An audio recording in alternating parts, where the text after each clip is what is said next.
Hello, everyone. I'm Becca, dietitian by trade, mom 24/7, wife from the start, and when there's a few extra hours in the day, you might find me hitting the trails or on horseback. And I'm Kara, a therapist to women, a mom to a boy, an entrepreneur, mountain junkie, and a postpartum runner. And this is Fit for a Queen, a podcast that's devoted to the female athlete wanting to balance the teeter-totter of all the things we desire out of life as women. Performance, health, intellect, and taking time for self, even if we only get 1 minute out of the day. We're so excited to be bringing you the queens in the athletic world who have done just that. Okay, ladies, take a seat at your thrones, grab your crowns, and welcome to Fit for a Queen. All right, welcome back, queens. We have Kelly McGonigal with us today. She is a health psychologist and lecturer at Stanford University who specializes in understanding the mind-body connection. As a pioneer in the field of science help, her mission is to translate insights from psychology and neuroscience into practical strategies that support personal well-being and strengthen communities. She is the best-selling author of The Willpower Instinct and The Upside of Stress. You might also know her from her TED Talk, How to Make Stress Your Friend, which is one of the most viewed TED Talks of all time with over 20 million views. Through the Stanford Center for Compassion and Altruism, she helped create Stanford Compassion Cultivation Training, a program now taught around the world that helps individuals strengthen their empathy, compassion, and self-compassion. In January 2020, Oprah Magazine honored her ability to transform scientific data into wisdom by naming McGonigal the first ever O Visionary, people whose groundbreaking way of seeing the world mean a better future for us all. Her new book, The Joy of Movement, explores why physical exercise is a powerful antidote to the modern epidemics of depression, anxiety, and loneliness. Kelly, thanks for being on. Thanks for having me. Well, I think it's such an important time for your book to come out, for people to read it, and for us to talk about it during this crazy time. So let's first start with some science. We're all familiar with what the runner's high is, but can you tell us what is actually going on in our brain and being when we engage in sustained physical activity? Yeah, so I actually call the runner's high the persistence high because you don't need to run to get it. So let's start with that, because I don't know if you're a runner. I'm not a runner. I love runners. I'm married to a runner. But my favorite exercise high comes from dancing and from boxing. Nice. And so first of all, let's start with what you need to do to get a high, which is to challenge your body and sustain that effort for at least 20 minutes. So it could be anything from cycling, swimming, hiking, flow yoga, so you name it.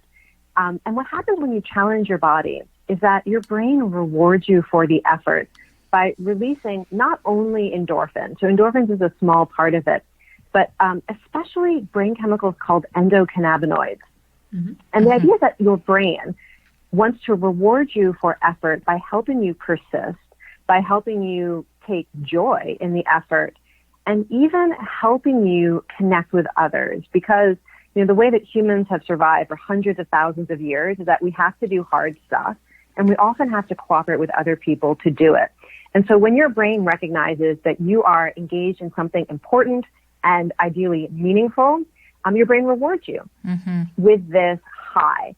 And what's so interesting about the high is, first of all, it does take about 20 minutes to kick in, because your brain is sort of waiting to make sure that you're actually committed to whatever it is you're doing. But that it doesn't just make you feel good, the way people sometimes talk about like an exercise high. So endocannabinoids, first of all, they reduce pain, stress, anxiety, frustration, anything that's going on in your body or in your brain that's really distressing. So endocannabinoids quiet that down.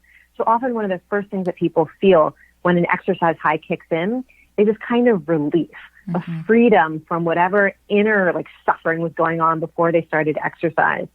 And then endocannabinoids also enhance every type of pleasure.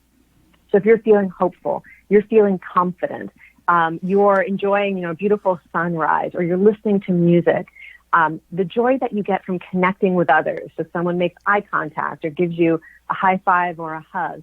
Anything that feels good feels even better. It kind of sensitizes you to joy and to pleasure. And so another side effect of the exercise high is people start to feel really good. And you can hear some like ridiculous sounding descriptions of euphoria and ecstasy, or sometimes it just feels like life is good and you feel like you could take on the world, or you feel like a better version of yourself. So that's a little bit of the science behind it and the why behind it. And the science that I love is that the high persists in terms of how it shapes the rest of your day. So yeah, you might get like your peak pleasure, in the middle of your workout, or that afterglow when you're done. So I woke up this morning and did 30 minutes of high intensity interval training. And, I had that peak glow right at the end of it. But one of the reasons I like to work out in the morning is I know that the persistence high, that it's such a profound shift in brain chemistry that it actually kind of changes who you are as you go into your next role, your next activity, as you interact with whatever, other humans you're around. And research shows that when you exercise later in the day, you're more likely to make progress on important goals, and you have more positive interactions with friends and family and other people. And I believe that is partly due to the persistence high that really does create a kind of like biochemistry and outlook that, lets you know, okay, I'm somebody who can do hard things and take joy in the effort. Mm-hmm. Well, I'm definitely seeing that in my house when I was reading about that in that chapter. I mean, I know I feel better after I run, and my husband points out, you are getting a little bit irritable. Have you been running lately? And he'll shove me out the door, and I come back and I feel better because I thought like, okay, I'm moving my body and I'm getting some time for me. But there's some actually biology going on that makes me a much nicer person after I've moved my body. Yeah. The other really amazing thing about this is that it's not a short-term effect. So we know that people who exercise, they're basically changing the structure of their brains in the same way that, like, when you lift weights, you change the structure of your muscles. And when you run, you change the structure of your heart.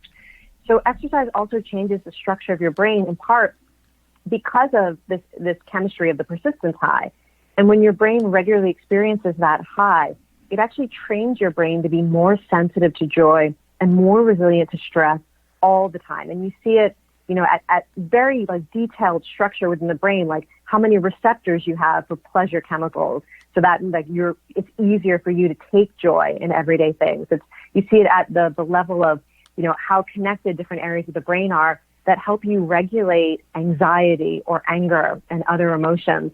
And so every time you experience a high, you can say to yourself, not only do I feel good now, but I'm actually training my brain in the same way that you're training your muscles and your heart when you exercise. Man, that's just amazing. And makes sense. Our brain is an organ just like anything else. Mm-hmm. It makes sense, too. I think about the all or nothing exercisers. Sure. That maybe they just didn't give enough time to get sensitized. That is true. And let's just actually, when you're trying to convince someone else to exercise, so I don't know, probably a lot of the people listening are already in love with some form of movement, but you should have empathy for those people who are just starting out. It is the truth that your brain does not know how to give you a strong high when you first start out. Your brain learns it in the same way that your muscles learn how to relax into a stretch when you practice yoga, or your body actually learns how to produce more adrenaline the fitter you get, so that you can do harder things and exert more energy with more pleasure when you train your cardiovascular system. And the brain is the same way. It takes about 6 weeks, it seems, for the brain to really understand how to deliver this kind of pleasure and persistence high from exercise. So you got to look for ways to make it better while you're getting to that place where your brain is trained. And I always tell people, add music, because most people can already get an endorphin and adrenaline rush from music that they love. Do it with other people if you can. Find an activity you love. If you're competitive, find a way to compete with yourself or others. You can always bring in other things that kind of that activate your sense of joy or purpose, and then wait for your brain to catch up. Absolutely. So great. So let's kind of talk on the other spectrum, since Karen and I work a lot with eating disorders and those that have dysfunctional exercise. How do we go from this place of the brain thriving, it helps with anxiety, to it being their sole coping? Can they actually become addicted to exercise? And is it similar to substance addiction? Yeah, it actually, you can. And so there's sort of an upside and a downside to that. there are really like two versions of exercise dependence. One is relatively healthy and one can be very destructive. Now, one of the reasons that people get hooked or dependent on exercise is because it is such a powerful mood regulator. Mm-hmm. And many people who struggle with things like addiction or eating disorders, anxiety, depression, even grief, and trauma, when they experience how profoundly physical exercise can reset their brain chemistry, their mood, their outlook, it's often so much more effective than everything else they've tried that is healthy, that you can get into the cycle of really wanting that relief or wanting that high. And rather than using that reset to engage with other roles and relationships that are meaningful to you, you can get stuck in the cycle of thinking, I just need to exercise again to get that relief, to feel powerful, to feel whatever the benefit is. And that actually is the healthier version of exercise dependence, because it really is using exercise as medicine. And then it's about just figuring out, okay, how do I have a relationship with this where I think of the exercise as setting me up to do other things in life that are meaningful, or setting me up to have, that difficult conversation with someone I love, or making me a better version of myself as I approach this important goal in my life. So then it's sort of like a mindset reset, that you don't give up the medicine.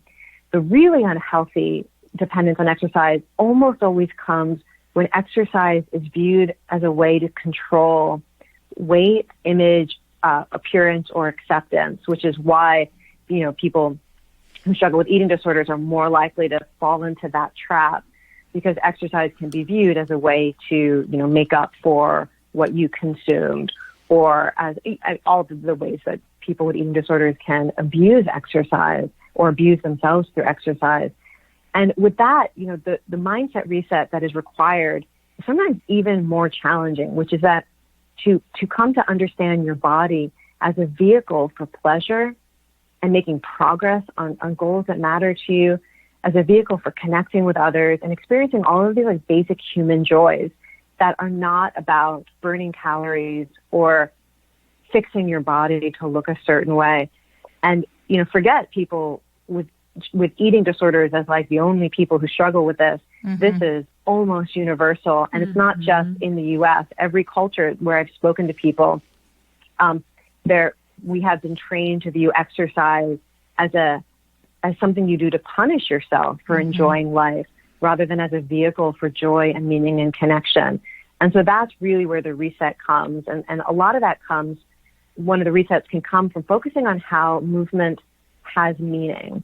So, often we'll say to people, like, when you lift weights, you can sense your own strength. When you run, you can sense yourself moving forward in life. When I box, I can sense my will to live. And literally, boxing has gotten me through periods of grief because it was the only time I could somehow muster up this like fierce sense of I am willing to fight to live. It's a really powerful antidote for me for depression and grief. And I encourage people to look for movement that has that kind of meaning, that when you do it, you sense some aspect of yourself that you value or that you want to cultivate. And that's a really powerful way to start to change your mindset. That was beautiful. Yeah, I'm just thinking about how to use movement as a tool for my clients kind of in a different way, just like she was saying. I mean, I'm just really relating to the boxing and grief. I have talked to clients, like there's such an aspect of like anger involved in grief that we have to do something physically to cope with that emotion. And I am just thinking out loud of like, what type of emotion are you having? What type of movement could help with that emotion? Yeah. And the interesting thing is that things like addiction, grief, depression, and trauma, one of the most insidious side effects that they have on your brain is they actually make it more difficult to move, like similar to neurological disorders like Parkinson's disease, because they all disrupt the dopamine system of the brain and the reward system of the brain. And so sometimes you need to tap into emotions, imagery, situations that will jumpstart your brain's ability to make you move. It's why music is so helpful. But like you said, emotions can do it too. And there is something really fierce about boxing, but people can experience similar things through, powerlifting and running and swimming. And I've, heard people talk about surfing as being really powerful for evoking this kind of emotional connection that allows you to move beyond the way that some of these mental health challenges seem to get in the way of the natural instinct to move and to take joy in movement. It's like a movement menu. A movement menu. Yeah. Yeah.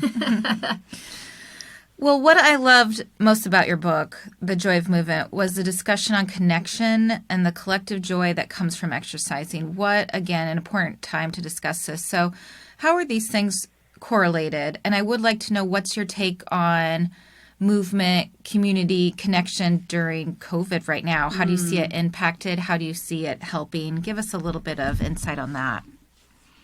Yeah. So, we know that all forms of movement can improve mood, but there's really something special about moving with other people. And people often experience a kind of self-transcendence, a sense of empowerment and deep satisfaction and belonging when they move with other people, and especially when they move in synchrony with other people. So you could be walking side by side with someone. You could be in a group class, doing flow yoga together or strength training. I teach a lot of dance classes. And so, of course, we're all moving in synchrony together with one another and with the music. And we know that when people move with others, it activates this powerful human instinct to feel like a part of something bigger than yourself. And that produces all of these amazing emotions of trust and hope and a sense of a collective optimism, of being supported. It's a really amazing feeling. And again, it's linked to our basic human nature that human beings often need to come together to thrive. And psychologists call this the state collective joy, this thing that you can tap into by moving with others, particularly when there's a sense of shared purpose or shared meaning, which is almost any group fitness class or any kind of walking club or running group. And during COVID, this has been really challenged. So I mentioned I teach a lot of group classes. I spent 6 months not being able to teach people in person, and just in September was able to start teaching group classes again. And one of the things that I think struck a lot of people who were going to the gym or taking classes or training in a group, they didn't realize how much those movement sessions were fueling them in the rest of their lives by creating that sense of community and giving them that sense of hope. For example, when people walk with other people, you're in a walking group, and then if you ask them, do you believe that positive change in the world is possible? They're more likely to say yes after they've walked with a group of people. And they're more likely to say that they believe the problems that they face in their own lives are solvable. And so when you're suddenly hit with this massive crisis where things are uncertain, you don't have a lot of control, everyone is dealing with more stressors, I think people really notice the lack of that collective joy that inspires us to feel hope. So I do believe it's possible to experience collective joy through technology and at a distance. I'm a fan of finding the version that works for you, whether it's Zoom classes or doing virtual events, which, I've been doing some fun events. But I got to tell you, being back in person, there's nothing like it. Mm-hmm. I don't know about you, Becca, but it has been a topic of conversation with my clients, kind of this collective grief that's occurring when we're not able to attend these types of group interactions, because it is a community, sure, right? You get to know your instructor, you get to know everyone, and that is something people are missing if they don't have that available or aren't able to go back or choosing not to go back in a certain way. And you know what else is so great about movement communities? Because, we're going to be back eventually. Mm-hmm. Some of us are back now. Some folks will find their way in. Time marches on. And I want people to think about this as something that's important, even if what we're feeling right now is the grief that we're missing it. Because, unlike so many forms of grief, this is actually something that we will be able to enjoy again. Mm-hmm. That one of the reasons it's so meaningful is that if you find a form of movement that brings out a side of you that isn't valued in every other role and relationship in your life, that's particularly magical. Like a place you go where people see you as strong and powerful, where people appreciate that you are sensual and sexual, like in a dance class, that you're a fierce competitor maybe on the athletic field or on a racetrack. Movement often allows us to express a side of ourselves that we don't get to everywhere else, and it gets reflected back to us when we have a movement community, and we get celebrated, and we get to celebrate others. And I think that's such an important part of why movement communities are so meaningful. I love it. Do you still get the same kind of release like oxytocin that you would with bonding? Same thing? Do you get even more? Yeah. Okay. Yeah. Well, so it's interesting. Such a good hormone, It's the wonderful, oxytocin. I love that wonderful hormone and brain chemical that helps us feel more connected to others, and also, by the way, makes us feel brave. So oxytocin, when you feel connected to others, it increases that feeling of closeness, but it also dampens down activation in the fear circuits of your brain, stress and anxiety. So it's one reason why connecting with others often makes us feel so much better about the stress in our lives. It's literally creating courage. But what's also interesting is that high intensity exercise triggers a release of oxytocin as well, in a way that more gentle versions of exercise probably don't. Because it has to do with being able to regulate different systems of your body. Oxytocin helps regulate a lot of systems. So it's almost like a side effect. So I think it's one of the reasons why high intensity group movement experiences are especially powerful, because not only are you getting endorphins and endocannabinoids, which help you connect with others, but man, you throw oxytocin into that. It's like races are a great example of that. You cross a finish line and you are in love with everybody. That is true. Just a brain or maybe explosion. that's the secret sauce to team chemistry. I could see that. Yeah.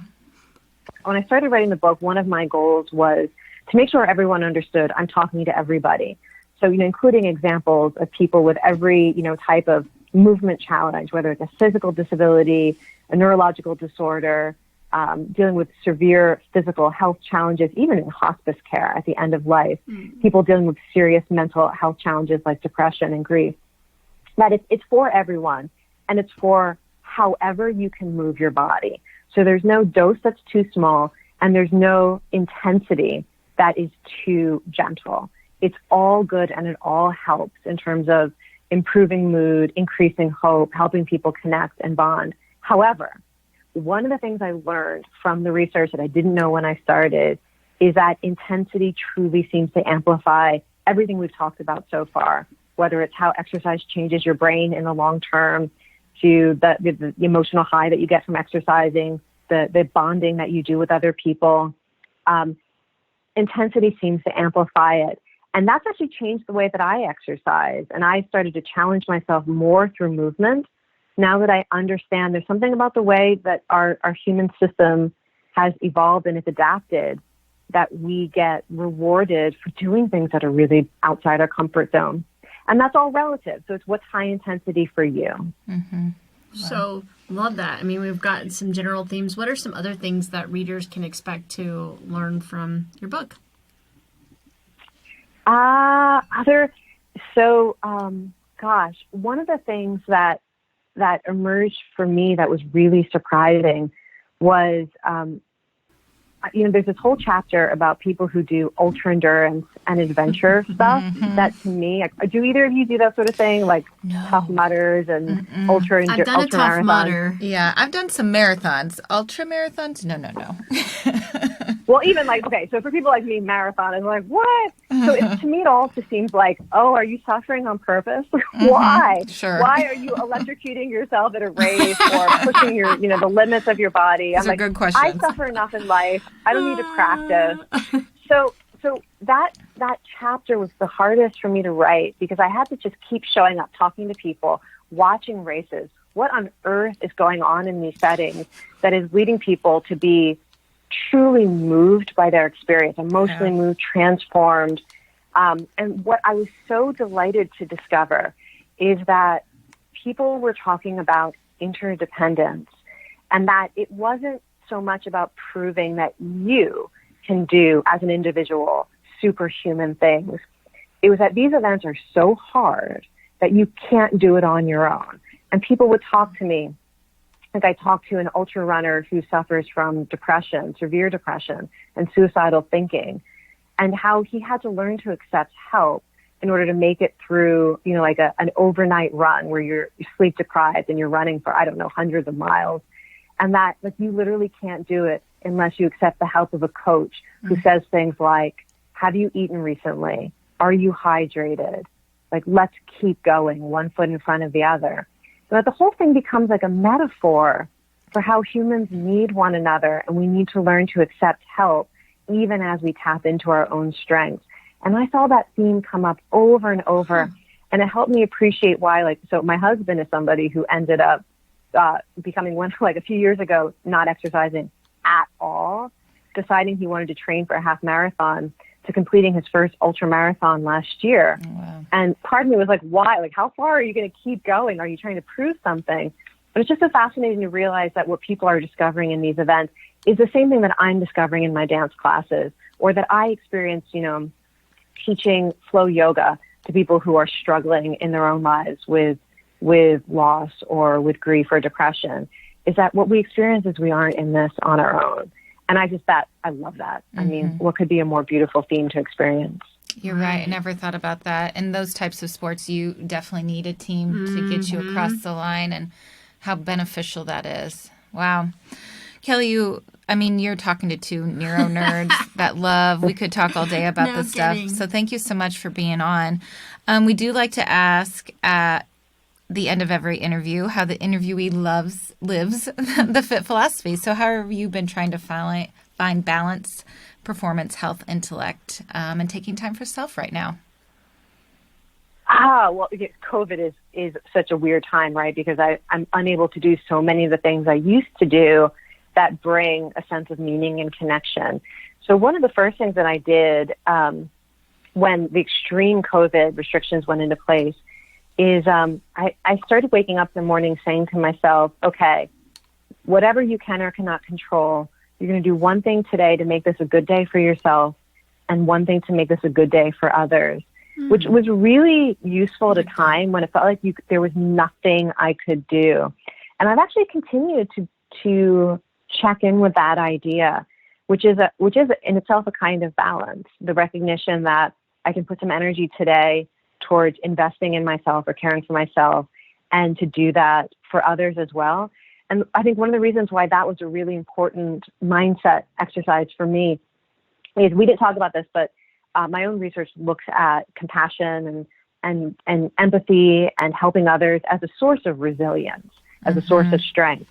And we know that when there's a lot of suffering in the world, or when problems are really big, we can experience this kind of paralysis or shutdown where it feels like there's nothing we can do that makes a difference, that the problem is so big we become overwhelmed.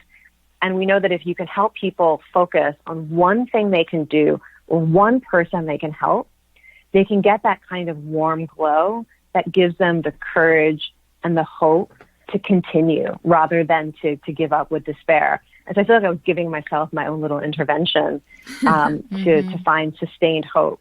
And so such that's great one way. advice. Yeah. Again, thank you so much for being on. We'll put in our show notes how people can connect with you and how they can get the joy of movement, as well as looking into your other books too. Kelly, have a great day, and thanks for being on. Thank you so much. Okay, take care. Take care. Bye, Queens. Today's episode is brought to you by yours truly. I'm excited to announce the releasing of my book, Finding Your Sweet Spot in Sport, Avoiding Relative Energy Deficit in Sport, also known as RED-S, by optimizing your energy balance. Be sure to follow me on social media or go to my website, www.beccamccombel.com.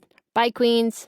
For additional information on today's topic and guests, follow us on Facebook, Twitter, and Instagram at Fit for a Queen. And Hashtag Fit for a Queen. Don't forget to rate us on iTunes. We can't wait for you to join us next time on Fit for a Queen. Bye, Queens.